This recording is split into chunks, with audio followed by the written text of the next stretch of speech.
Hello, and in the video in the background is the solution to all my problems. It's the Zotac Amp Extreme 980 Ti, and it's a very surprising graphics card, but I'll get onto that in a moment.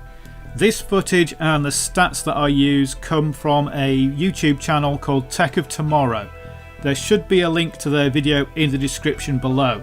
So if you want to know all the details of this card, what you get, what it does, all of that kind of stuff, go and have a look at their video because they can explain it much better than me. All I'm going to do is pinch these bits because they've recorded them far better than I can record pictures of the graphics card, and I'm going to use their stats because they've tested it far more thoroughly than I can against a variety of other cards.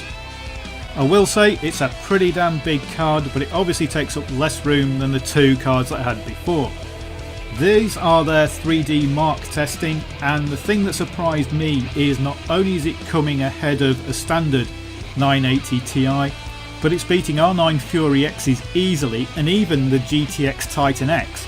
So it's a very powerful card. But the main reason I use this guy's stats is because he also tested it in Battlefield 4.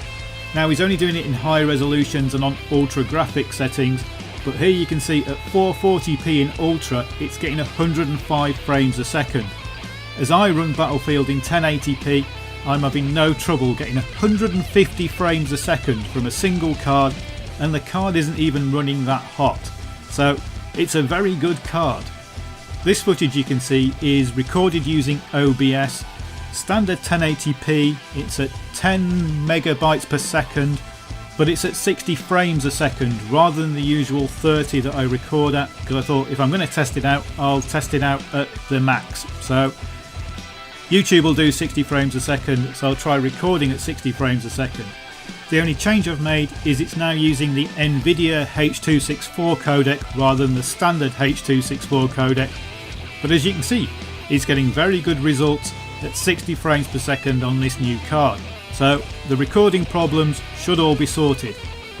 My standard videos are still going to be in 30 frames per second at 1080p because, to be honest, it works better for YouTube. It's quicker to upload, quicker to edit, but hopefully it also means I'll be able to do some 60 frames a second in nice smooth formats.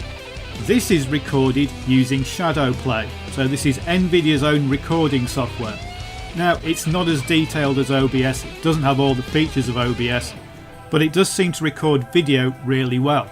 So it looks like Shadow Play is good for recording video that you're then going to narrate over the top, but OBS is still better if you want to record live audio or if you want to stream it. But this card means that we should get much smoother videos and some 60 frames per second videos. Anyway, thanks for watching.